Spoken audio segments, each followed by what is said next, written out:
Amen. Sans plus tarder, nous ouvrons la Bible. Dans la première épître de Paul à Timothée. Première épître de Paul à Timothée, au chapitre 4e, verset 1er. 1 Timothée, chapitre 4e, verset 1er. C'est le seul verset que nous lisons. 1 Timothée, chapitre 4e, verset 1er. Il est écrit. Mais l'Esprit dit expressement que dans les derniers temps, quelques-uns abandonneront la foi pour s'attacher à des esprits séducteurs et à des doctrines des démons. Amen. Amen. Amen. Amen. Mais l'Esprit dit expressement. C'est-à-dire, l'Esprit en s'adressant à Paul n'est pas passé par l'entremise d'un prophète, mais il a parlé directement à Paul. Mais l'Esprit dit expressement que dans les derniers temps, quelques-uns abandonneront la foi pour s'attacher à des esprits séducteurs et à des doctrines des démons. Et des doctrines des démons malakisi yabadémon. Amen. Les doctrines inspirées par des démons. Malakisi oyo ezali ya démona. C'est-à-dire, les doctrines du salut sont inspirées par le Saint-Esprit. Les doctrines de la perdition sont inspirées par les démons. Malakisi ya lobiko ezali ko uta epa na molimo na nzambe. Kasi oya ko pengwisa ezali ko uta epa ina satana. Amen, amen.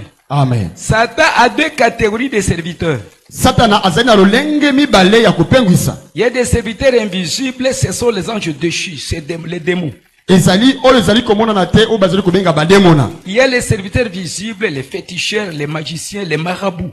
Ezali ba pengwiso bazali ko mona na o to bengi batuna solo. Il en est de même pour Dieu. Ezali lolenge moko pe na nzambe. Il y a aussi deux catégories de serviteurs. Azali pe na lolenge mosusu ya basali. Il y a les anges saints. Ezali na ba ange ba santu. Et les hommes qui Dieu appelle auxquels il confie un ministère. Et nabatu oya bengama na lotomo. Amen, amen. Amen. Soyez dans la joie que vous êtes parmi les serviteurs visibles de Dieu. Yo zalana esengo pweto zali moko ya basali o nzamba. Mais si nous sommes serviteurs de Dieu, il voudrait que nous soyons des flammes. Dieu voudrait que nous soyons des flammes. Quand vous lisez Hébreux chapitre 1er verset 7, il est écrit, il a fait des anges et des esprits et ses serviteurs les flammes de feu. Amen, amen. Amen. Nous sommes des flammes de feu. Nous sommes là pour briller et briller. Amen, amen. Amen. Briller et briller et briller. Ce matin, nous sommes toujours dans notre thème. Les défis de l'église au 21e siècle. Mais je suis en train de parler d'un sous-thème. Les défis de l'église, les défis de la séduction et de l'occultisme. Les défis de la séduction et de l'occultisme. L'on a l'habitude d'appeler notre siècle le siècle de la mondialisation, le siècle de l'intelligence artificielle. La technologie a atteint les proportions les plus jamais connues depuis la naissance de l'humanité. Amen, amen. Amen. Il y a d'inventions technologiques très superbes. Mais la Bible dit une chose. Tout en se vantant être intelligent, les hommes de la fin d'état seront des fous. Les hommes qui sont conduits par l'état présent sont des fous. Ils les inventent mais ils sont fous. Pourquoi? Ils abandonnent Dieu et ne veulent pas être avec Dieu. Amen, amen. Amen. Ils abandonnent Dieu et ne veulent pas être avec Dieu. Ils sont très intelligents. Quand vous lisez Romains chapitre 1er, ils sont intelligents, mais ils sont, chapitre 1er, verset 22. Ils sont intelligents, mais ils sont fous. Pourquoi? Au chapitre 21, pour avoir refusé d'être avec Dieu. Et quand vous allez là un peu en bas, on donne les pratiques que Dieu les a abandonnées, des pratiques infâmes, c'est qu'il ne faut même pas les bêtes. Vous ne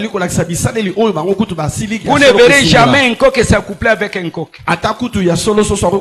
Oui, une poule avec une poule.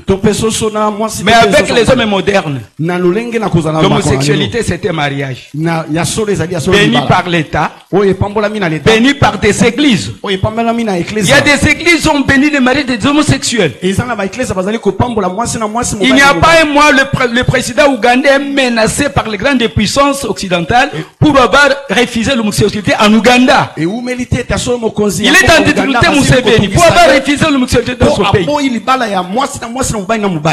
Amen, amen. Amen. Amen, amen. Amen. Ils sont fous. Et toujours dans l'épître, deuxième épître de Paul à Timothée, au chapitre 3, 2 Timothée chapitre 3, l'apôtre Paul qualifie ce temps de difficile. Sachez que dans les derniers jours, il y aura des temps difficiles. Nous sommes maintenant dans l'état difficile. Nous avons des défis à rencontrer et à relever. Nous allons tourner autour de 3 petits points. Nous allons essayer de comprendre qu'est-ce qu'est la séduction et qu'est-ce qu'est l'occultisme et comment cela se voit et est vécu. De deux, nous allons voir ce qui pousse les serviteurs de Dieu. Parce que nous sommes dans une réunion de serviteurs servantes de Dieu. C'est qui pousse les serviteurs de Dieu à vivre, donc à être séduits par le mal et à tremper dans l'occultisme. Et 3, quel combat faut-il mener en tant que serviteur de Dieu pour relever le défi de la séduction et de l'occultisme? Nous sommes appelés de combattre. Et notre combat, c'est pour la victoire.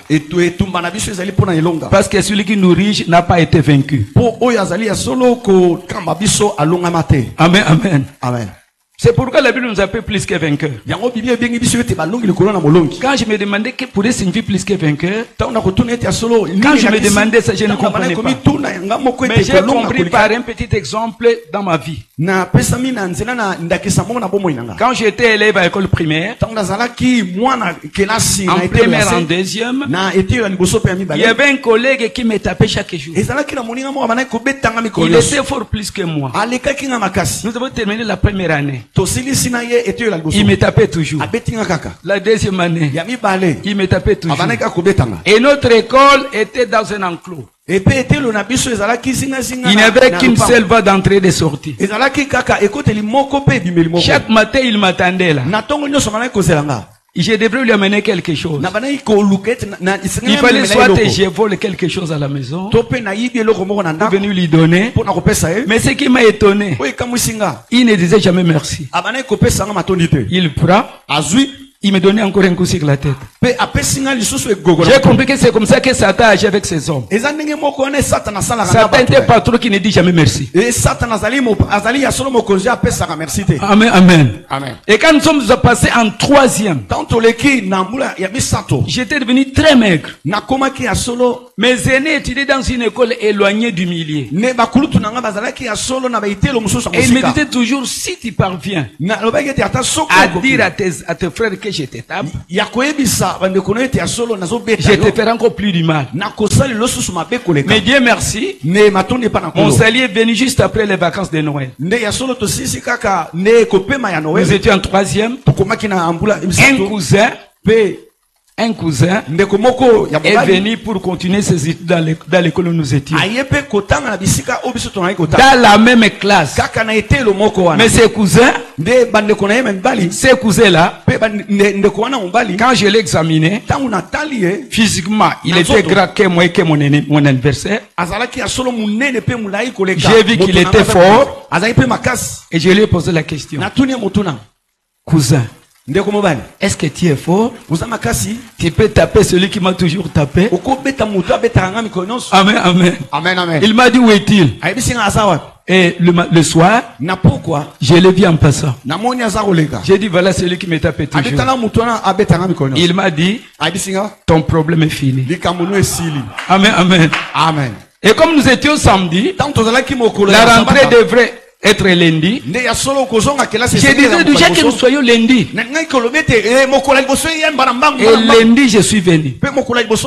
J'avais ma petite cartable. Comme d'habitude, il m'attendait là à l'entrée. Et moi, j'étais accompagné de mon frère aîné.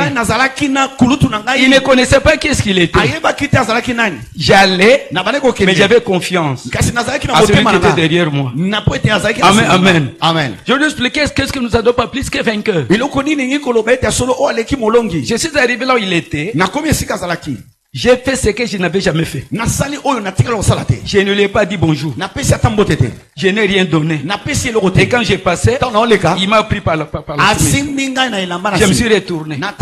J'ai jeté mon cartable. J'ai pris l'impression de boxer. Ce que je n'avais jamais fait. Amen, amen. Amen. Ce que je n'avais jamais fait. C'est pour attirer que mon frère vient de me. Et quand il a voulu se jeter sur moi, l'aîné l'a pris par le cou. Il a donné un coup de tête.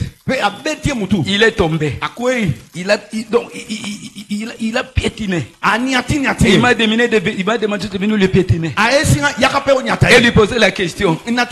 Mais t'appelles-tu encore? Il a dit non. J'ai été libéré depuis ce jour-là. Amen, amen. Amen, amen. Et chaque fois qu'il me regardait, comme le frère était dans un autre, dans de rangées dans la même classe, je faisais seulement les doigts comme ça. Il est là. Il est là. Alléluia. Amen. Jésus est là. Dans ces combats, dans ces défis contre la séduction, dans ces défis contre l'occultisme, et nous-mêmes nous ne pouvons rien. Mais avec Jésus, amen, amen. Amen. C'est avec Jésus et en Jésus nous réussirons. Nous disons que la Bible, nous ne donnons pas une définition plus ou moins académique de la séduction. Mais nous comprenons la séduction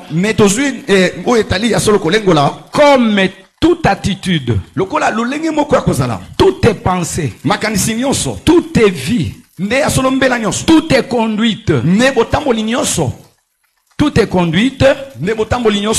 qui étouffe la volonté de Dieu dans la vie d'un croyant. Quelle est la volonté de Dieu? Il faut que tout enfant de Dieu, un serviteur, vive dans la sainteté, vive dans la crainte de Dieu, vive dans l'obéissance à la parole de Dieu. Mais la séduction étouffe cela. La séduction étouffe la crainte de Dieu dans la vie d'un homme. La séduction étouffe la volonté, l'obéissance à la parole de Dieu. La séduction étouffe la sainteté. Amen, amen. C'est ça la séduction. Ça étouffe la séduction. Alors nous sommes appelés à vivre une vie sainte et une vie qui plaise à Dieu. La Bible qualifie Satan comme étant le séducteur. Quand nous lisons 2 Corinthiens chapitre 11 verset 2, il est écrit: Comme le serpent a séduit Ève. Et le serpent en question, c'est Satan, le dragon, le serpent ancien. Donc Satan est l'auteur et l'acteur principal de toutes les séductions. Il est l'auteur et l'acteur principal de toutes les séductions. C'est lui que l'homme n'obéisse pas à Dieu. Que l'homme ne craigne pas Dieu. Que l'homme vive dans une vie de vérité. Le croyant. Alors, quand nous lisons, quand Satan, par ses ruses et par ses mensonges, il dit aux serviteurs qui vivent dans le péché et qui pratiquent le péché, cela n'est pas grave. Amen, amen. Amen. Cela n'est pas grave. Parce qu'en tant que serviteur de Dieu, Dieu nous a prescrit des choses à ne pas faire. Au jardin d'Éden, il a bien dit à Adam et à Ève, de tous les fruits des arbres du jardin, vous pouvez manger. Mais depuis la parole de connaissance du bien et du mal, vous ne toucherez pas. Mais pour faire tomber Ève, qu'a dit le serpent? Non, vous ne mourrez pas. Amen, amen. Amen. Vous ne mourrez pas. Vous ne mourrez pas. Que c'est lorsque vous mangerez, vos yeux vont s'ouvrir, vous aurez la connaissance. C'est-à-dire, pour tuer un serviteur de Dieu spirituellement, Satan emballe le mensonge dans un vol de la demi-vérité.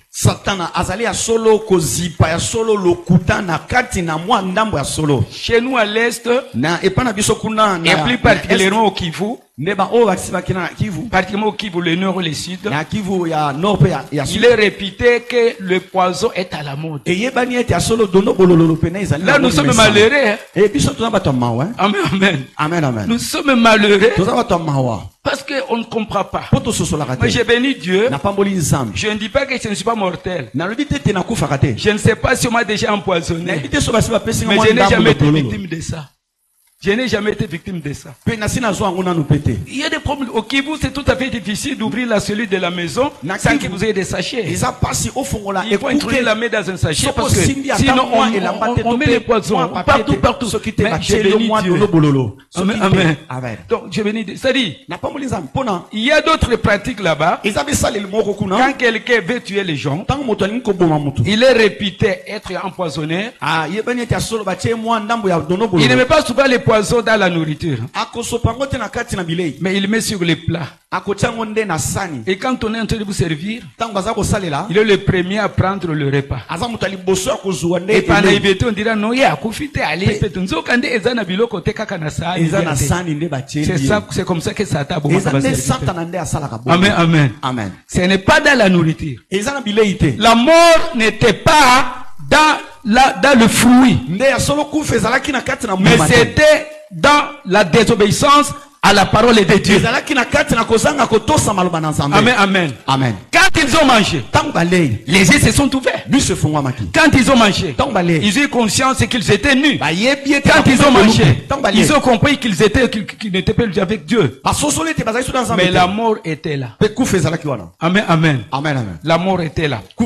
C'est ça la séduction. Ce sont des moyens par lesquels le diable séduit les hommes de Dieu. Et cela est appelé péché. Toute séduction est un péché. Lisons dans Hébreux chapitre 3 verset 13. Hébreux 3 13, qu'est-ce qu'il est écrit?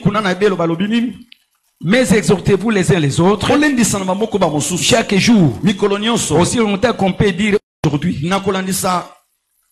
Aussi longtemps qu'on peut dire aujourd'hui, afin qu'aucun de vous ne s'endurcisse par la séduction du péché. Du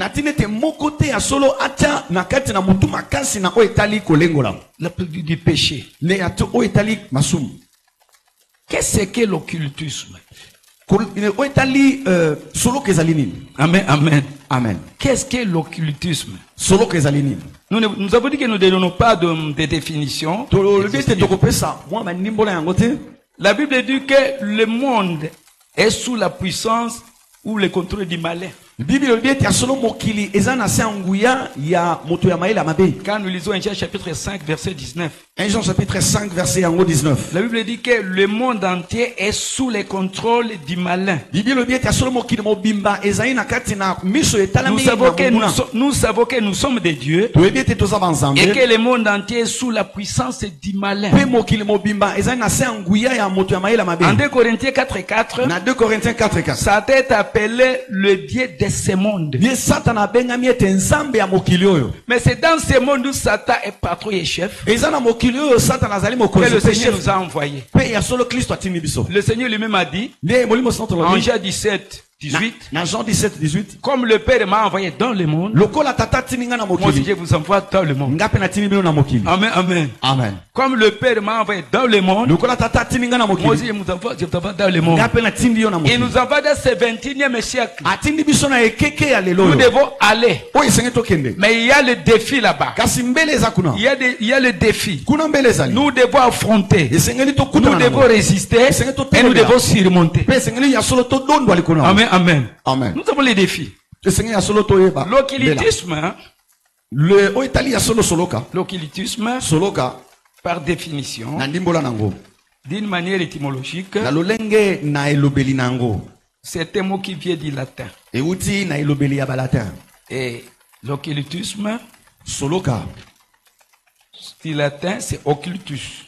Qui veut dire caché. Secret. L'occultisme se rapporte à la connaissance de ce qui est caché, de ce qui est secret, qui ne peut pas être connu ou perçu par les sens, qui ne peut pas être perçu ou connu par la raison, ou bien par la science. Mais comment c'est là? Comment on y accède? Par initiation. C'est ce qu'on appelle les profondeurs de Satan. Amen, amen. Amen, amen. Les profondeurs de Satan. Quand vous lisez Apocalypse chapitre 2 verset 24, dans l'église de Thyatire, il y avait des hommes et des femmes qui avaient trempé dans des trucs qu'on appelait les profondeurs de Satan. Amen, amen. Amen. Les profondeurs de Satan. Alors l'occultisme prêt à donner et conférer à l'homme les pouvoirs surnaturels, les connaissances très avancées, les moyens outre mesure. Quand nous lisons dans les Actes des Apôtres, chapitre 8, il y avait à Samarie un homme qui a pratiqué la magie depuis longtemps. Simon le magicien. Et que dit-on? Quand vous lisez au chapitre 8, au verset 10, commencez au verset 9. 8, 9, jusqu'à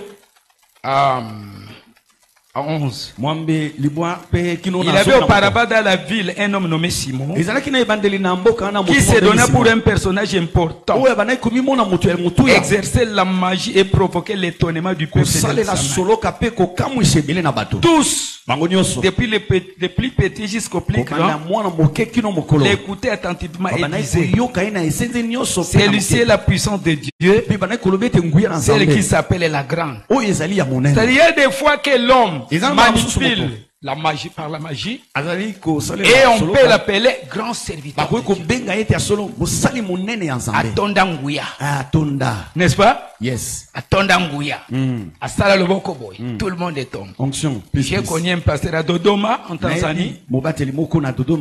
Il suffit qu'il entre dans la salle comme nous sommes ici. Et le tremblement de terre commence. Mais ça ne sort pas de haut. Ça c'est quel tremblement de terre? Les 4 murs. Amen, amen. Amen. Ce n'est pas que dans les 4 000. Et tout le monde allait matin et soir. Non pas pour recevoir le salut, mais pour aller vivre les tremblements de terre. C'était le cas de Simon le magicien. C'est même Mama Dodoma. Il peut prévoir la pluie. Cet homme-là, il peut pleuvoir la pluie dans la maison. Bientôt, la pluie ne vient pas du ciel. Mais les gouttes tombent ici. Et tout le monde est mouillé. Et ce qui m'étonne, tout le monde se précipite.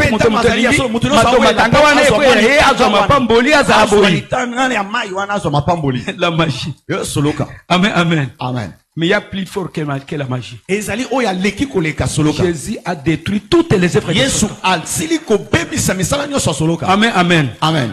Les œuvres de Satan. Ce qui s'adonne à la magie, je les compare à mon petit enfant. J'avais tout un paquet de billets démonétisés, et j'ai mon petit garçon de 7 ans, un petit garçon de 5 ans. Quand il a vu ça, j'ai jeté ça. Il m'a dit, papa, j'ai ramassé mon argent.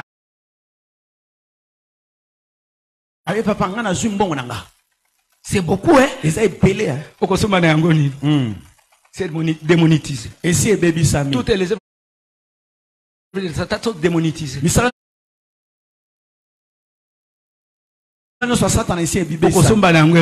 Amen. Amen. Amen. Amen. Alors, l'occultisme, c'est comme ça qu'elle prétend.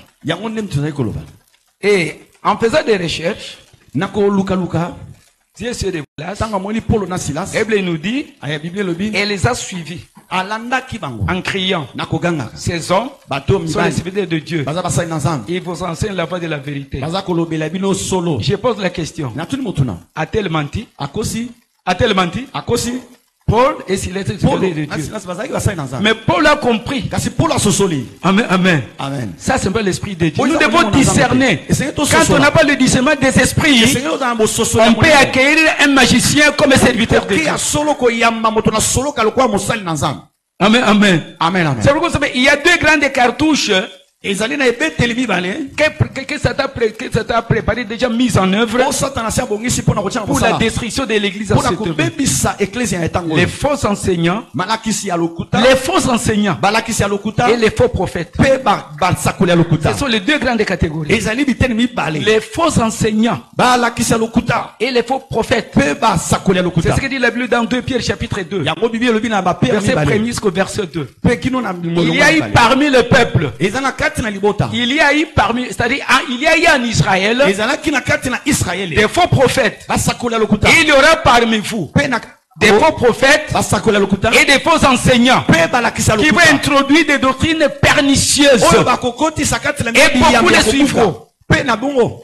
Beaucoup de suivront. Maintenant, ils ont l'esprit de discernement. Amen, amen. Par manque de discernement, on appelle le grand homme de Dieu celui qui est le grand homme de Satan. Amen, amen. Amen. On appelle l'onction ce qui n'est pas onction. Manque de discernement. L'occultisme est devenu à la mode aujourd'hui. Et comme il y a l'élo à la mode, et comme il y a l'élo dans des milieux scientifiques, dans des milieux sportifs, dans des milieux artistiques, dans des milieux commerciaux, dans beaucoup de milieux, mais aussi l'église a donné accès à Satan. Il y a les hommes de Dieu qui ont trempé dans l'occultisme.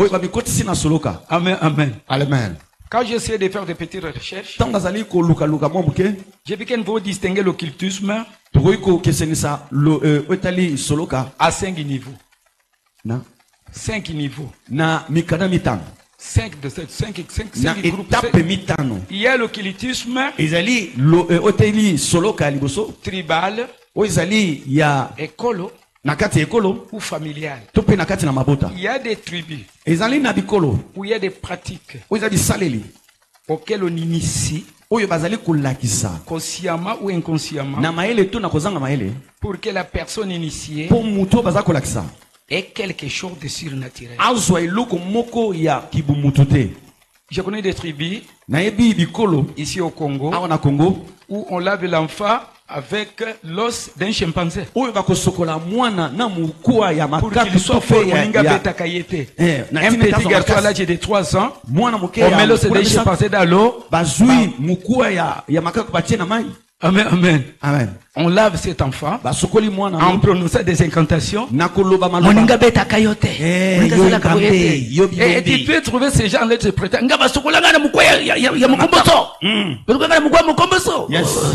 C'est les pratiques traditionnelles. Ça va? Amen. Il y a aussi des pratiques comme telles. On peut faire des incisions. Et puis on met quelque chose qu'on a brûlé. Prétendant que vous ne pouvez pas être, vous serez invulnérable. Donc même si vous tirez les cartouches, vous ne mourrez pas. C'est le cas de Mombondo aujourd'hui. Plus près de nous. C'est le cas de Maïmaï chez nous à l'est. Et les Bazalendo. Ils prétendent qu'ils sont vulnérables. Mais ils meurent par des cartouches. Donc il y a comme ça. Il y a des pratiques comme ça. Amen, amen. Amen. Et si l'on est passé par de telles pratiques, et quand on les a jamais confessées, quand on les a jamais confessées, ça demeure. Parce que tout péché n'est pas un produit pharmaceutique pour qu'il soit expiré. Il faut qu'il soit confessé et abandonné. Amen, amen. Amen. Oh, ça fait déjà longtemps. Mais quand il n'a jamais confessé ça, et qu'il n'a jamais confessé, donc ça demeure. Il y a la deuxième catégorie, les pratiques occultes. Ce sont les pratiques pour poser des actes aux effets visibles ou audibles. Très spectaculaire. Parmi ces pratiques-là, nous avons les fétiches, les fétiches, la magie, la nécromancie, l'hydromancie, la sorcellerie. C'est-à-dire les fétiches. Nous avons certaines fétiches. Il y a déjà que des fétiches. Il peut disparaître. Même vous enfermez dans une maison, il sort sans que la maison soit ouverte. Amen, amen. Amen. Il a ces fétiches-là. Il peut disparaître. Il y a la nécromancie. C'est le pouvoir de parler avec les mots. On parle avec les mots. Il peut appeler les mots, parler avec les mots. Il y a par exemple l'hydromancie. C'est le fait de voir les informations dans l'eau. Tu peux lui demander, comme je suis ici, un hydromance, si je vais lui consulter, il met de l'eau dans un bassin, et je peux commencer à voir ma femme et tout ce qu'elle fait, ma femme. C'est comme une télévision. Et tout ça, c'est la tromperie. Amen, amen. Amen. C'est de la tromperie. Il y a des pratiques comme ça. Il y a les arts ou les techniques occultes. Parmi elles, nous pouvons citer l'astrologie. Amen, amen. Amen. L'astrologie. Astrologie. C'est le fait de lire les informations, de lire l'avenir à travers la position des astres, les mouvements des étoiles. Ces derniers temps, on est en train de faire dans nos églises, étoile naïe et bungi. Donc, étoile naïe. Je ne comprends pas c'est quoi. Est-ce que c'est à Kinshasa aussi? C'est de l'astrologie. Étoile nayo. Bakangi étoile nayo. Basel étoile nayo. Luka étoile nayo. Amen, amen. Luka étoile nayo. Salé étoile nayo. Ça, ce sont les signes zodiaques. Les signes zodiaques. C'est de la magie. Et cela a commencé en Perse avant Jésus-Christ. Puis que l'Orient, Inde, Inde, Chine. Vous voyez là-bas le Moyen-Orient. Ça, c'est le berceau de la magie. Amen, amen. C'est pourquoi vous avez les religions mystérieuses. Il y a des comme le bouddhisme, l'hindouisme, le brahmisme. En Inde là-bas, toutes ces religions mystérieuses. Donc, c'est-à-dire, nous avons aussi la divination. La divination. La divination, c'est dire ce qui peut arriver. Ou bien ce que tu as, ou bien te dire ce que tu as vécu. Ou bien dire ce que tu es. Sans que cette personne ait vécu avec toi. C'est un devin. Il y a les gens qui vont consulter les devins. Que je connais, c'est mon avenir. Qu'est-ce qui va m'arriver? Qu'est-ce qui m'est arrivé? Il y a la talismanie.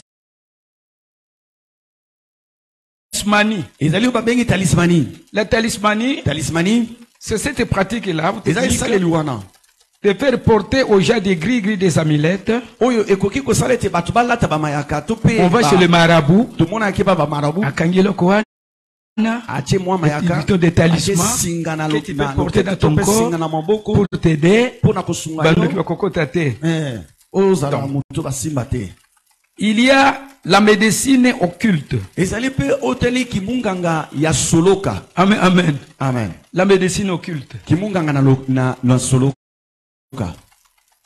Je me pose à 3 traitements là chez nous. Il y a 3 traitements là dans ma tribu.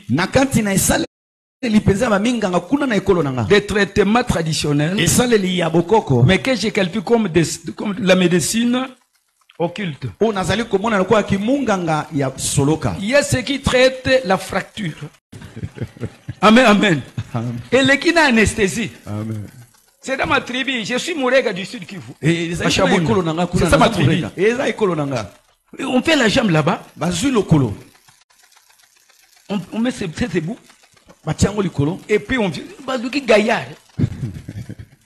On n'a pas si besoin coupette.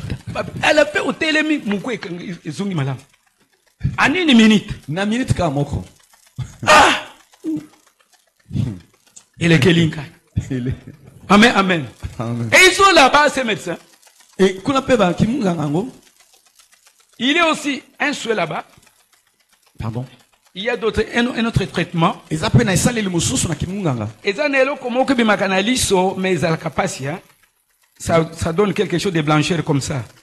Je ne sais pas comment on appelle ça en français. Tu me dis les sous. Cataracte. Mais sous à cataracte, maladie. Comment est-ce que bimakanaliso? Et bon, appelons ça cataracte. Bon, et comment on soigne ça? Ça m'étonne. Et comme ça, aux années ango, balubi yakote le makana moi. Au termine moi, on place certaines feuilles. Bazu moins kasa. Ba kolsima iwana. Sur la silhouette, c'est pas sur le corps. Et puis c'est là tombe. Mais ce n'est pas d'aller sur mon corps. C'est sur la silhouette. Ce n'est pas ma silhouette qui m'a dit. On fait tout ça. La médecine occulte. Amen, amen. Amen. La médecine occulte. Il y a d'autres qui soignent la morsure du serpent. Quand on est mordu par un serpent, il vient seulement, il met le doigt. Et c'est fini. Oh! Amen, amen. Oh, médecine, comment on appelle ça? Tous ceux ils sont en confrérie, c'est dans une famille déterminée. Bakabela Batumusu Soute. Kakabamona Bamu, c'est héréditaire. La carte de famille, et Bazoka Bantaba, Bazoka Bangombe, Nalikamboana. Yes. Ils deviennent riches. Bazali Pena Solo et fan de l'imoko ya Bandekoro. Amen, amen. Il y a les voyages occultes. Ezali na papepo ya Soloka. Les voyages. Quelqu'un peut quitter ce que Matadi peut rentrer. On l'a vu à Matadi. Il revient à Kinshasa. Na kwenda kwa bisu nuba sangwa Matadi. Bazali. Amen, amen. Sauf que le monde bazali. Et tout cela, et nyosoana, Satan appelle c'est bien. Et Satan a son mais devant Dieu, c'est du péché. Amen, amen. Amen. Il y a les sciences occultes. C'est-à-dire, il y a des sciences, il y a des écoles, il y a des académies reconnues dans certains pays. Accepté. Où on apprend les sciences occultes. Il y a les diplômés en cela. En sciences occultes. Il y a les sciences des nombres. Il y a les gens qui ont les sciences des nombres. C'est-à-dire, à partir des chiffres, ils étudient des chiffres. Et ces chiffres-là, ils il y a les sciences des prodiges. Il y a les sciences des symboles. Il y a des sciences kabbalistiques. Il y a les sciences énigmatiques. Nous avions un ami. Il est entré dans la science énigmatique. Il a changé tous les mots. Il a opté pour la lettre A. Il a changé son nom. Il s'appelait Michel. Il est devenu Abel. Il a changé le nom de sa femme. Sa femme était chilienne. Il a appelé Assina. Tous ses enfants, les noms commencent par la lettre A. Albert, Alphonse. Vous changez pas comme alors, maintenant, quand nous avons eu la révélation, amen, amen. Quand nous avons eu la révélation de l'occultisme, on a la révélation de deux manières. Premièrement, nous avons la révélation de l'occultisme par le témoignage de ceux qui ont trempé dans l'occultisme.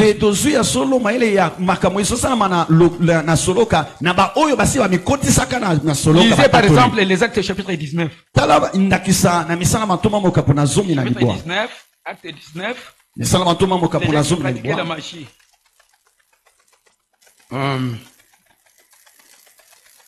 19-18. Plusieurs de ceux qui avaient cru venaient confesser et déclarer ce qu'ils avaient fait. Et un certain nombre de ceux qui avaient exercé les arts magiques et apporté les livres, les brûlèrent devant tout le monde et on estima la valeur à 50 000 pièces d'argent. Parce que c'est secret. Mais parce qu'ils ont rencontré Jésus, Jésus les a confondus. La place est occupée, Satan, c'est maintenant Jésus qui en occupe. C'est comme ça qu'on a connaissance de l'occultisme. Deuxième fois, c'est la parole de Dieu. Amen, amen. Parce que rien n'est caché devant Dieu. Rien.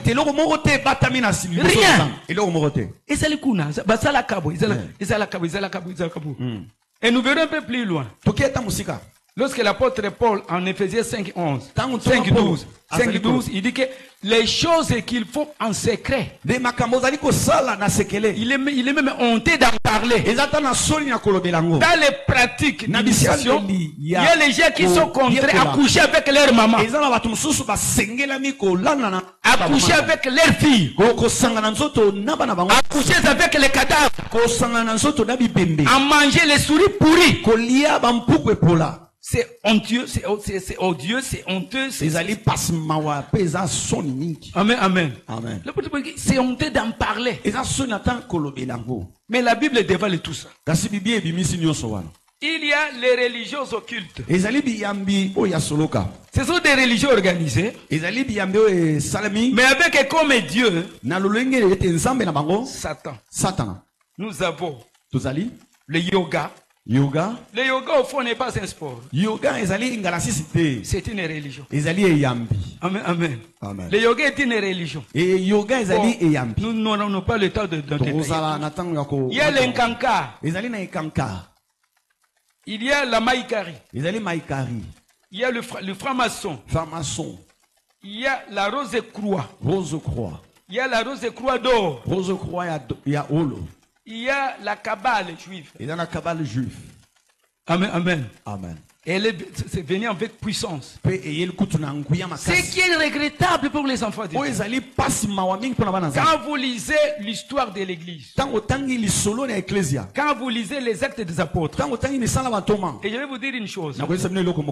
Les actes des apôtres, c'est le seul livre du Nouveau Testament qui n'a pas de conclusion. C'est pour montrer que nous sommes encore dans la continuité des apôtres. Est-ce que vous me faites comprendre? Quand vous lisez les actes des apôtres, vous ne verrez jamais un chrétien converti au christianisme. Un chrétien converti au judaïsme, je disais. Ce sont des judaïsants qui se convertissaient au christianisme. Mais avec la Kabbale juive qui est à la mode aujourd'hui, les gens rentrent au judaïsme. Et c'est la lutte que l'apôtre Paul a menée contre les églises de Galates. Le retour aux choses élémentaires. Amen, amen. Amen. Aujourd'hui, la Kabbale est devenue très profonde. Il y a des amulettes qu'on vend. Il y a des bonnets qu'on porte. La Kabbale est juive. C'était une secte magique. Et qui était exclue. Donc les apôtres n'ont jamais accepté. Bar Jésus. C'était un juif. Mais c'était Jésus qui pratiquait la Kabbale. C'est pourquoi l'apôtre Paul ne l'a pas capté les actes 13. Disons les actes 13. Il était juif, mais il était dans la Kabbale. Dans les actes 13, à partir du verset 8, il est écrit. Mais Elimas, le magicien, car c'est ce que signifie son nom, leur faisait opposition, cherchait à détourner de la foi le proconsul. Alors Saoul, appelé aussi Paul, rempli du Saint-Esprit, fixait les regards sur lui et dit: homme plein de toute espèce de ruse et de fraude, fils de diable, ne seras-tu donc ennemi de toute justice? Ne seras-tu pas de pervertir les voies droites du Seigneur? Et quand vous allez au verset 6, on nous dit qui était cet homme. Ayant ensuite traversé toute l'île jusqu'à Paphos, il trouvait un certain magicien, faux prophète juif, nommé Bar Jésus. Amen, amen. Amen. La Kabbale juive, qui est à la mode aujourd'hui dans le pays en perdition, a été exclue. Les apôtres n'ont pas accepté ça. Simon le magicien, il a amené de l'argent. Pierre ne l'a jamais fait son compère dans l'œuvre de Dieu. Il a chassé. Amen, amen. Amen. À notre tout ça, c'est quoi aujourd'hui? Oh, akoya, tango kubanda kosala ba miracle ba tukanda koya. Les miracles ne sauvent pas. C'est Jésus qui sauve. Amen, amen. Amen. Les miracles ne sauvent pas. C'est Jésus qui sauve. Le seul miracle que Satan ne peut pas opérer, c'est de conférer la sainteté à tout ce qui lui appartient. Il n'est pas saint. Amen, amen. Amen. Lorsque Moïse contestait avec Pharaon, Pharaon a appelé ce magicien. Tout ce que Moïse a posé comme acte, Pharaon aussi a demandé le magicien de le faire. Moïse a jeté la canne. C'était devenu un serpent. Les messieurs de Pharaon ont fait de même. Ils ont jeté leur canne. C'était devenu des serpents. Mais une chose, un seul serpent, un seul serpent a avalé tous les autres serpents. Le mensonge reste mensonge. Amen, amen. Amen. Et le mensonge reste. Alléluia. Alléluia. Alors, toute toutes ces sortes. Il y a la Kabbale juive. Il y a aussi la Kabbale arabe ou musulmane. C'est pourquoi quand vous allez en Afrique de l'Ouest, il y a les confréries, les marabouts, tout ça. Ils ne sont pas acceptés dans l'islam authentique. Amen, amen. Amen. On ne le veut pas. Il y a le satanisme. Toutes ces sortes d'occultisme autant comme 6 éléments. Un, tous sont adorateurs de Satan. C'est leur Dieu. Amen, amen. Amen. Tous sont adorateurs de Satan. Ça c'est la première chose. Deux, tout occultisme a un ou plusieurs démons conducteurs. Trois, on adhère à l'occultisme par initiation consciente ou inconsciente. C'est-à-dire quand on était enfant, on peut faire passer les enfants. C'est pourquoi la Bible dit, ne faites pas passer les enfants à Moloch. Il y avait des habitudes comme ça. Amen, amen. L'enfant est inconscient, mais balekisi est Moloch. 4. Tout occultisme. Il y a des secrets. Il y a des secrets qui ne faut jamais dévoiler. Et on fait un serment. On fait un serment qu'on ne veut pas dévoiler le secret. Sinon on sera puni. Et la punition c'est la mort. 5e élément. Tout occultisme consiste à porter des signes ou des marques distinctifs. Observer des gestes ou des positions.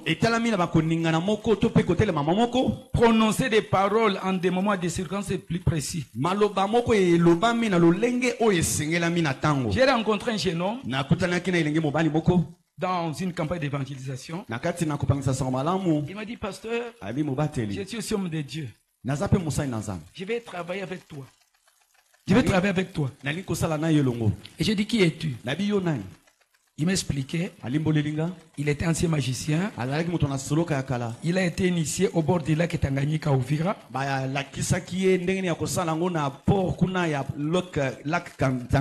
Et il m'a dit qu'il avait déjà quitté la magie. Il a commencé à servir le Seigneur. Je l'ai accepté. Il m'a dit, moi, mon problème est que le Seigneur m'a donné les dons de guérison. Quand j'ai plus malade, quelle que soit la maladie, quelle que soit la grandeur, la gravité, la maladie est guérie. Et c'était vrai. Mais il n'avait jamais quitté la magie. Qu'est-ce que j'ai observé? Nous sommes allés, il y avait une femme qui était malade. Je lui ai demandé de prier. La première chose qu'il a faite, il a grommelé comme un cochon. Donc, deux fois comme un cochon. Par après, il a ri. Et c'est comme une voix féminine. C'est comme une femme qui riait. 3. Il a sifflé 3 fois. Et puis, ne cita pas le nom de Jésus. Maladie sort. Et la femme fut guérie instantanément. Nathalie. Abiki si mezana yesu. Amen, amen. Amen. Il y a les démons guérisseurs. À la fin des comptes, je l'ai appelé à mon bureau. J'ai dit Fukama. J'avais les anciens de l'église. Yes. Au premier, donc, en disant seulement Jésus, à Balouki, il a commencé à tournoyer. La démon est bimi. Il y avait 3 démons. Il y avait le démon de cochon, c'est celui qui grommelait. C'est de moi qui je suis le cochon, je m'en vais. Le deuxième démon, c'était une jeune fille qui s'appelait Arija. Narudi Majini, je rentre à l'eau. Narudi Majini, Mimi Arija. Et le troisième démon qui sifflotait, je suis le patron. Dans mon bureau. Et puis, depuis ce jour-là, délivré. Il a disparu, il m'a fouillé. Amen, amen. Amen. Amen, amen. Amen. Nous allons passer à notre deuxième étude. Ce qui pousse les serviteurs et servantes de Dieu à être séduits par le péché, à devenir esclaves et devenir aussi pratiquants de l'occultisme. Lisons Jean chapitre 8, verset 30. Jean chapitre 8,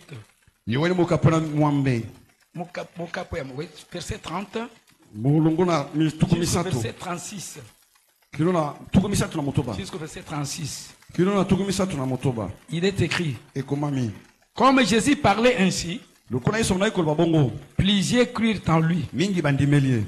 Et il dit aux Juifs qui avaient cru en lui, si vous demeurez dans ma parole, vous êtes vraiment mes disciples. Vous connaîtrez la vérité, et la vérité vous affranchira. Il lui répondit, nous sommes la postérité d'Abraham, et nous ne fûmes jamais esclaves de personne. Comment dis-tu vous deviendrez libre? En vérité, je vous l'ai dit, répliqua Jésus. Quiconque se livre au péché est esclave du péché. Or l'esclave ne demeure pas toujours dans la maison. Les fils demeurent toujours. Si donc les fils vous affranchissent, vous serez réellement libre. Nous lisons Matthieu chapitre 7, verset 21 à 23. Matthieu chapitre 7, verset 21 à 23. Il est écrit, ceux qui me disent Seigneur, Seigneur, n'entreront pas tous dans le royaume des cieux. Mais celui-là, celle qui fait la volonté de mon Père, qui est dans les cieux. Plusieurs me diront en ces jours-là, Seigneur, Seigneur, n'avons-nous pas prophétisé par ton nom? N'avons-nous pas chassé des démons par ton nom? Et n'avons-nous pas fait beaucoup de miracles par ton nom? Alors je leur dirai ouvertement, je ne vous ai jamais connu. Retirez-vous de moi, vous qui commettez l'iniquité. Dans le deux textes, il y a deux choses il y a une chose qui me tique. En Jean chapitre 8, Jean chapitre 8, verset 30 à 36, nous avons lu. Ce sont les Juifs qui ont cru en lui. Mais Jésus les qualifie d'esclaves et de péché. Amen, amen. Amen. Ils ont cru en lui. Mais ils sont esclaves du péché. En Matthieu, ce sont des prédicateurs. Ce sont des prophètes. Ce sont les hommes ouins. Avec des grands miracles qui s'opèrent. Mais Jésus ne les connaît pas. Il ne les connaît pas. Amen, amen. Amen. Ce sont des coquilles sans escargot. C'est-à-dire Jésus n'est pas en eux. Il parle de celui qui n'est pas en eux. Il serve celui qui n'est pas en eux. Amen, amen. Amen. Pourquoi? Ils vivent dans le péché. Ils sont pécheurs. Si le Fils alors vous affranchit, vous serez réellement libre. Quand vous lisez 2 Pierre, 2 Pierre chapitre 2, 2 Pierre chapitre 2, au verset 20 jusqu'au verset 22, il est écrit, en effet, si après s'être retiré des cieux du monde, par la connaissance du Seigneur et Sauveur Jésus-Christ,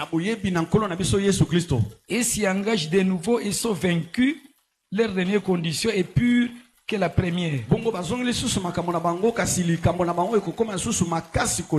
C'est-à-dire, ils ont connu Jésus. Ils ont même reçu des dons.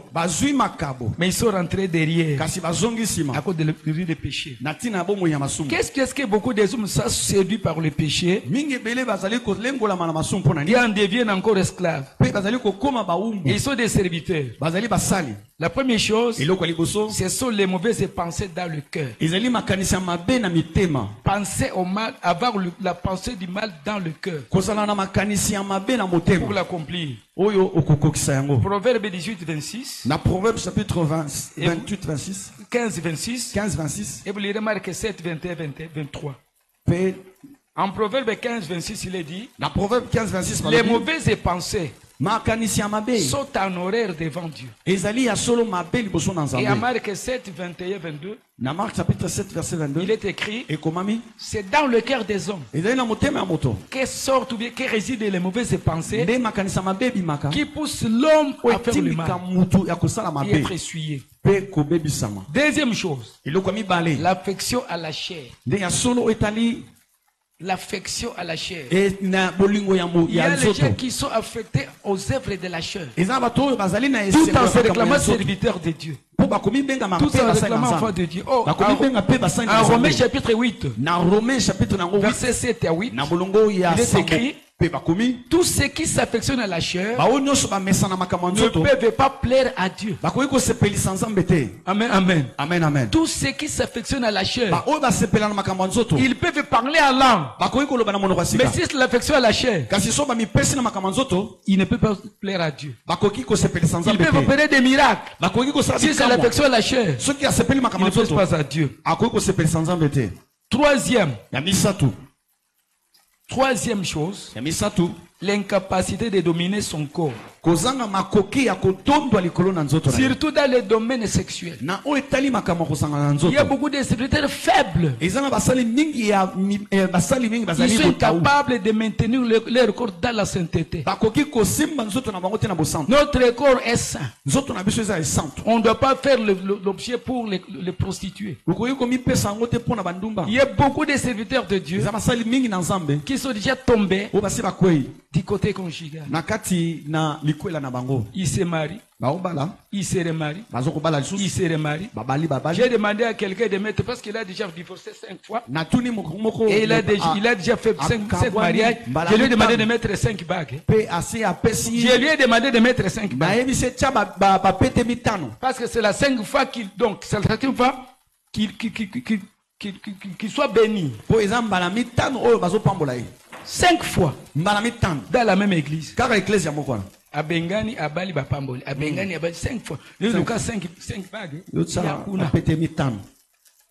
Amen, amen. Amen. Amen, amen. Vous savez que ça, c'est l'un des grands problèmes. La séduction du moment. Les divorces et les remariages. Il y a beaucoup de cas des enfants de Dieu. Amen, amen. Amen. Le divorce et les remariages. L'incapacité de... C'est que Dieu voudrait que nous maîtriser son corps. Parce que notre corps est le temple du Saint-Esprit. Vous lirez 1 Thessaloniciens 4 et 3, 4. 1 Thessaloniciens 3, 4. Donc, un autre élément. L'amour du plaisir. Et bolingo ya bisengo. C'est-à-dire aimer le plaisir. Kolinga bisengo. Il y a les gens qui aiment le plaisir plus que Dieu. Le plaisir de ce monde. 2 Timothée 3, 4. 2 Timothée 3, 4. Un autre élément qui fait que les gens reviennent au péché, dans le péché. Les mauvaises compagnies. Les mauvaises compagnies. 1 Corinthiens 15 et 33. 1 Corinthiens 15 et 33. 15, 33. Un autre élément. L'amour de l'argent. 1 Timothée 6, 9, 10. 1 Timothée 6, 9, 10. La Bible dit que c'est la racine de tous les maux. L'amour de l'argent. Les fausses doctrines. Il y a des doctrines où on dit qu'il n'y a pas de péché. Il y a des doctrines qui disent qu'il n'y a pas la condamnation éternelle. Vivons, mangeons, car demain nous mourrons. Il y a des doctrines comme ça. N'est-ce pas? L'amour, donc, les doctrines comme ça. Papa, ceux qui ont été ici, vivez la vie. C'est ce qu'on dit. C'est des doctrines comme ça. Nous avons le manque de connaissance du Christ. Il y a les gens qui ne connaissaient pas Christ. Et c'était le premier test que Christ a posé à ses disciples. Que disent les gens qui suis-je? Amen, amen. Amen. Que disent les gens qui suis-je? Ils ont donné des réponses. Les uns disent que tu es Esaïe. D'autres Jérémie. D'autres Jean-Baptiste. D'autres un ancien prophète aussi qui est revenu. Et j'ai dit maintenant à vous. Tout le monde a échoué. Il n'y a que Pierre qui a réussi. Tu es le Christ. Fils de Dieu vivant. Amen, amen. Amen. Donc, le manque de la connaissance du Christ. Le manque de la connaissance du Christ. C'est un grand élément aussi. L'amour du monde. C'est la main que les gens vivent dans le péché. Beaucoup de serviteurs de Dieu vivent et pratiquent le péché. S'ils s'obstinent dans cette vie et que le Seigneur venait pour qu'ils arrivaient à mourir dans cet état, Jésus leur dira à la fin, je ne vous ai point connu. Vous commettiez l'iniquité. Amen, amen. Amen. Je ne vous ai point connu. On va étaler tout ce qu'on a fait. Je dis rien, je ne vous connais pas. Qu'est-ce qui pousse les serviteurs servants de Dieu à tremper dans l'occultisme? L'occultisme a beaucoup de fausses promesses. Tu auras, tu verras, tu seras. Amen, amen. Amen. Tu auras, tu verras, tu seras. C'est ça l'occultisme. Et ce sont ces promesses. Ce sont ces promesses qui attirent les serviteurs de Dieu. Aujourd'hui, le monde est emballé par trois désirs. La prospérité, l'élévation, la célébrité. Amen, amen. Amen. Le monde a soif de ces trois choses. La prospérité, l'élévation, la célébrité. Chacun voudrait avoir au-delà. Chacun voudrait avoir les biens matériels. Il voudrait avoir de l'argent. Oui. Et le Seigneur nous indique la voie par excellence. Le diable fait passer les gens par des raccourcis. Vous savez une chose. Dieu apprend aux hommes de s'aimer pour moissonner. Le diable apprend aux hommes de moissonner sans s'aimer. Amen, amen. Amen. Dieu apprend aux hommes de s'aimer pour moissonner. Mais tandis que le diable apprend l'homme de moissonner sans s'aimer. Et c'est ça le grand évangile de l'occultisme. Alors, le problème donc la prospérité, l'élévation, la célébrité, c'est ce qui anime les gens aujourd'hui. Les gens veulent être célèbres. S'il est footballeur, il veut être meilleur que les autres. S'il est musicien, meilleur que les autres. Et cet esprit aussi anime ceux qui n'ont pas reçu l'amour avec honnêteté, sincérité. Il veut aussi cela. La prospérité, l'élévation, la célébrité. Et ce sont les trois choses que Satan a proposé à Jésus en le tentant au désert. Amen, amen. Amen. En le tentant au désert.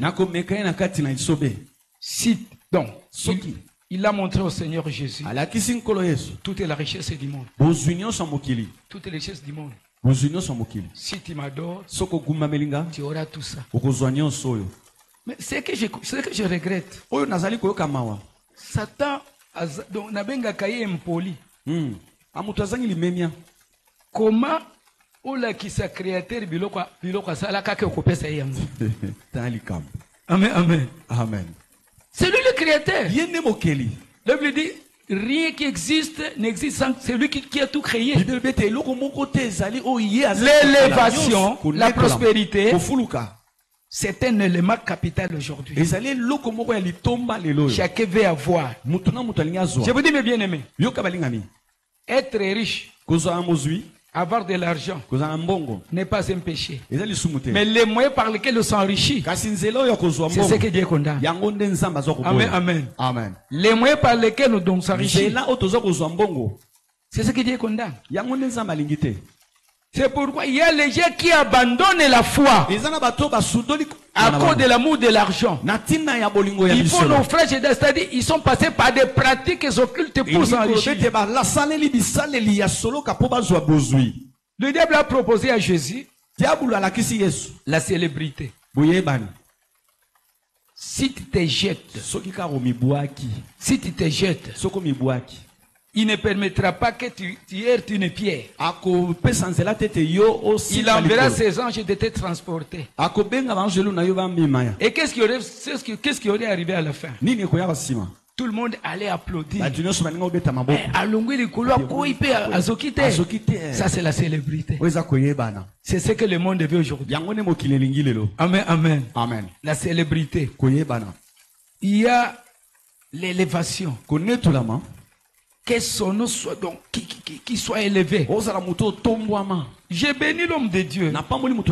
Nous avons ici dans la salle l'homme de Dieu qui vient de France. Parce que, mettez-vous sur papa, vous m'avez béni. Hein? Moi, je dis que Dieu te bénisse. Un beau jour, personnellement, le pasteur Vernon disait, pasteur Vernon disait, si l'élévation constitue d'aller en Europe, en France, aux États-Unis, il prêchait, allez prêcher là-bas. Maintenant, nous qui sommes venus en Afrique, nous sommes abaissés ou élevés. Parce que c'est dit, allez partout dans le monde. Amen, amen. Amen, amen. Allez partout dans le monde. Mon frère, le prédicateur, le prédicateur le plus célèbre que l'humanité n'a jamais connu, c'est Jésus. Il est allé juste à prêcher aux esprits qui étaient enfermés en enfer.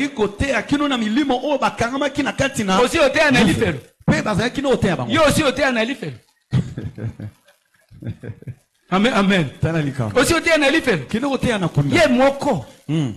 Il est allé prêcher aux esprits qui étaient captifs. C'est ce que dit la Bible. Mais aujourd'hui, quand nous allons en France, c'est dans le monde. Aux États-Unis, dans le monde. En Australie, dans le monde. Amen, amen. Amen. Mais pourquoi ça nous orgueillit? J'étais en France. Je prêchais. Allez prêcher au Lifer. Tout le monde a eu. Amen, amen. Yende akenda côté, si comme toi akenda te. Il nous a envoyé dans le monde. Amen, amen. Amen. Ils ont envoyé dans le monde. Oui, c'est pas ça l'élévation. Alors, Vernon disait, moi qui suis venu en Afrique, j'ai été élevé ou abaissé. C'est qu'est-ce que vous appelez? Et Jésus qui a quitté le ciel pour venir ici sur la terre.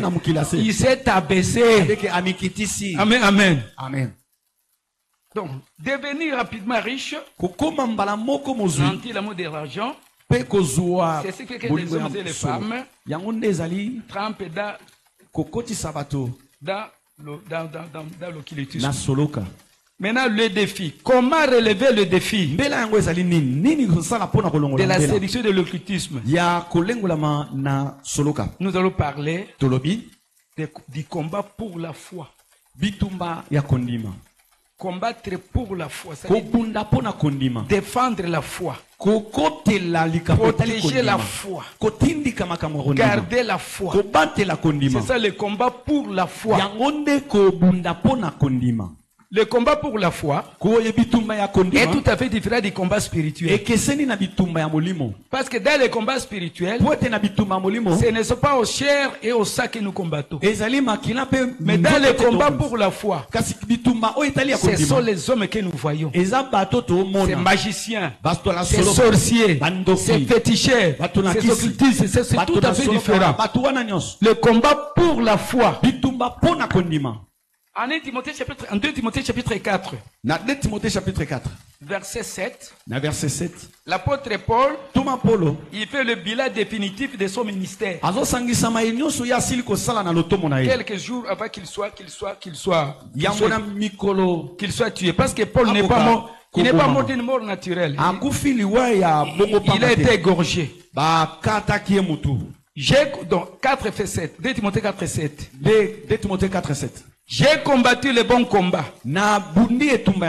J'ai achevé la course. J'ai gardé la foi. J'ai combattu le bon combat. J'ai achevé la course. J'ai gardé la foi. La vie de la foi qui sauve est un combat. Est une course. Amen, amen. Amen. C'est un combat. C'est une course. J'ai combattu le bon combat. Et dans l'épître de Jude, Jude nous dit ceci. Jude chapitre 1er verset 3. Nous disons même jusqu'au verset 4. Bien aimé, comme j'ai désiré vivement vous écrire au sujet de notre salut commun, je me suis senti obligé de le faire afin de vous exhorter à combattre pour la foi qui a été transmise au sein une fois pour toutes. Ce qui obungisi yango etali oko récupérer yango lisusu. Combattre pour la foi. Pourquoi? Car il s'est glissé parmi vous certains hommes dont la condamnation est écrite depuis longtemps, des impies qui changent la grâce de notre Dieu en dissolution et qui réunit notre seul Maître et Seigneur Jésus-Christ. Ils sont prophètes, ils sont évangélistes, ils sont pasteurs, ils sont apôtres, mais ces hommes-là, ce sont des impies. Amen, amen. Amen.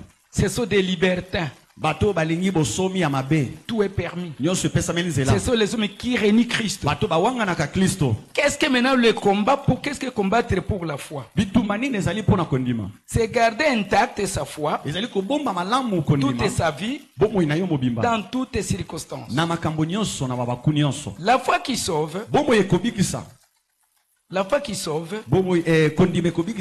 c'est une foi qui nous invite et nous demande à avoir des racines en Jésus et être fondé en lui. Colossiens chapitre 1 verset 21. Colossiens chapitre 2 verset 21. Avoir des racines en Jésus et être fondé sur lui. Dans le cas d'une plante,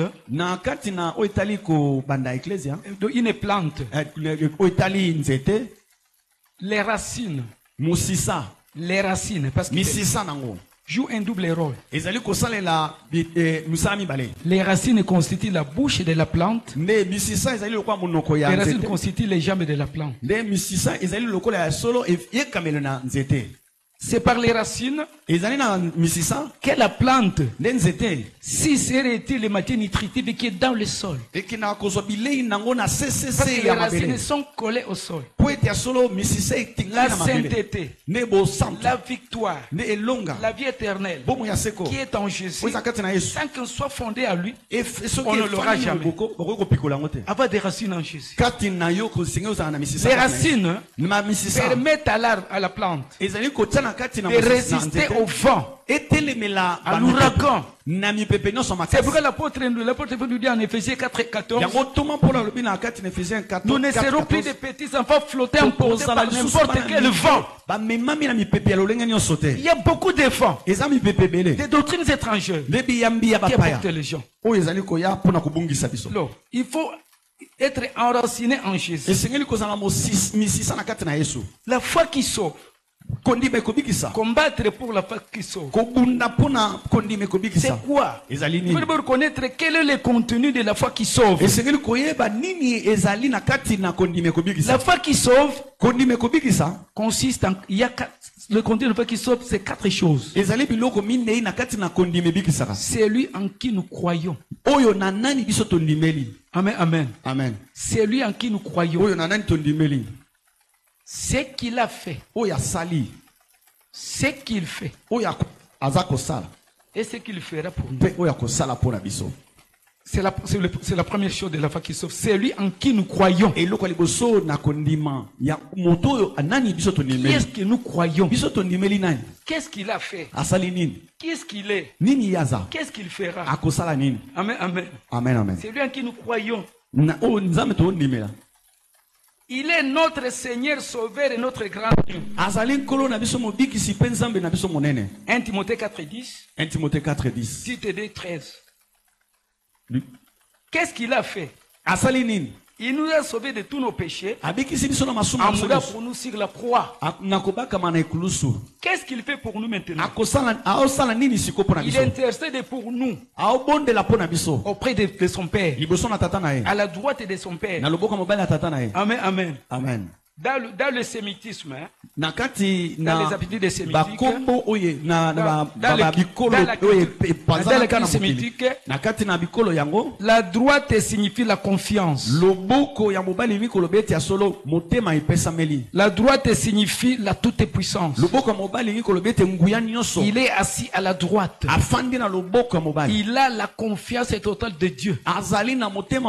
C'est pourquoi lors du baptême, en sortant de l'eau, l'avait sorti d'en haut. Celui-ci est mon fils bien-aimé, en qui je place toute confiance. Amen, amen. Amen, amen. Lors de la transfiguration, alors que Moïse et Élie sont apparus, l'apôtre Pierre, émerveillé par cela, a voulu qu'il fasse 3 temps.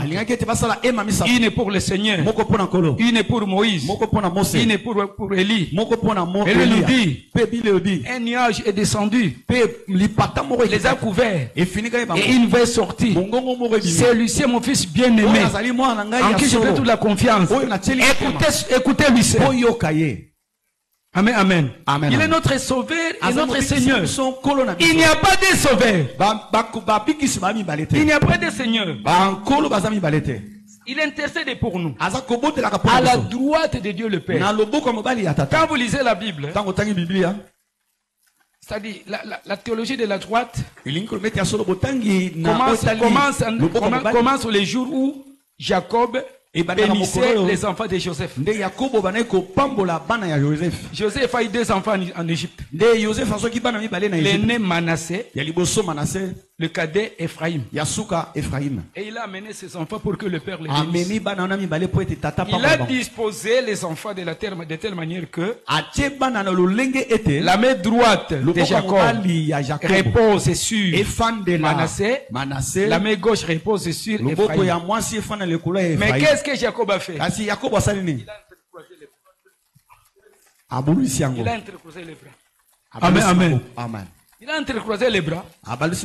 Et Joseph a crié son père parce que la vision était déjà foutue. Il a crié son père, il a dit non, non, non, non, non, je sais ce que...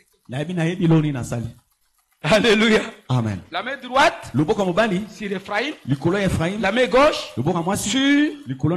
C'était l'anticipation de la croix de Jésus. C'est celui qui était à droite et qui était sauvé. C'est le voleur qui était sauvé. C'est-à-dire que le malfaiteur qui critiquait était à gauche. N'a pas eu le salut. À la droite. À la droite. Amen, amen. Amen. À la droite. Jésus est à la droite de Dieu. Il n'intercède pas pour l'humanité, il intercède pour nous. Nous qui croyons en lui. Alléluia. Amen. Nous qui croyons en lui. Qu'est-ce qu'il fera bientôt? Qu'est-ce qu'il va faire? Il vient nous prendre. Il vient nous prendre. En transformant nos corps, qui soit semblable à son corps de gloire. Et nous allons demeurer avec lui éternellement. C'est ce dont les choses auxquelles nous croyons. C'est ce qu'on appelle le dépôt de la foi. Qu'il faut garder avec espérance et persévérance. Nous avons Romains donc. Dans le syllabus, vous aurez tous les versets. Ça va? Amen. Il y a les choses auxquelles nous croyons. Et ce sont les choses auxquelles les hommes, donc, les gens de moqueurs ne croient pas. Nous croyons en la résurrection des morts. Nous croyons au retour du Seigneur. Mais les moqueurs nous diront quand est-ce qu'il viendra. J'étais un jour dans un bus, un prédicateur de la parole de la perdition. Il dit que non, Jésus a menti. Jésus a menti. Quand est-ce qu'il viendra? Il a dit, ça demain. Moi j'ai dit oui. Très bien. Tu as dit mais si Jésus aurait menti, si seulement si, il aurait donné des dates et des jours et l'année. Il a dit à ce qui concerne les dates, les jours, les personne n'en connaît. Pourquoi? Pourquoi j'ai dit ça? Il est le créateur du monde. Il sait qu'il ne fait pas la même mer sur l'ensemble du monde en un coup. Nous sommes à midi à Kinshasa. À Shabunda, on est à 13h. À Nairobi, on est à 15h. Au Madagascar, on est à 18h. En Australie, on est déjà à 2h du matin. Il n'y a pas la même heure, la même date. Nous, à Shabunda, nous célébrons la bonne année avant vous ici. Jésus connaissait la géographie de la monde qu'il a créé. Il ne peut pas donner des heures. Où a-t-il menti? Aujourd'hui, les gens vont dans des églises où les prophètes ont menti. Branham disait que Jésus reviendra le 31 janvier 1985. C'est ça, Branham? Le 31 janvier 1985. C'était sa date. Ellen White, qui a fondé les Adventistes du 7e jour. Ellen White a dit Jésus viendra en 1914. À ce qui concerne les dates et les jours, personne ne les connaît. Branham c'est un homme. White c'est un homme. Kimbangu c'est un homme. Il n'y a que le Père. Il n'y a que le Père qui a fixé. Amen, amen. Amen, amen. Amen, amen. Amen, amen. Donc, les choses auxquelles nous croyons. C'est-à-dire, les contenus de la foi qui sauve. La première chose, c'est lui en qui nous croyons. Deuxième chose, les choses auxquelles nous croyons. Troisième chose, le service auquel nous sommes appelés. Nous sommes appelés à annoncer, à servir Christ. À tout le monde. En toutes les circonstances. De tout notre cœur. Quatrième chose du contenu, la conduite dans ce monde impie. Comment devons vivre dans ce monde impie? Nous devons vivre avec piété. Nous devons vivre avec piété dans ce monde impie. C'est le combat de la foi. En obéissant à la parole de Dieu. Nous devons nous édifier dans notre foi. Par la parole et la prière. Amen, amen. Alléluia. Écoutez la parole, la mettre en pratique et prier. Nous devons dénoncer, nous devons reprendre et condamner tout ce qui est ténèbres, tout ce qui veut s'élever contre Dieu. On doit condamner l'occultisme, on doit condamner la magie. Parce que nous avons crié en Jésus. Que le Seigneur nous bénisse. Ce sont les défis à relever.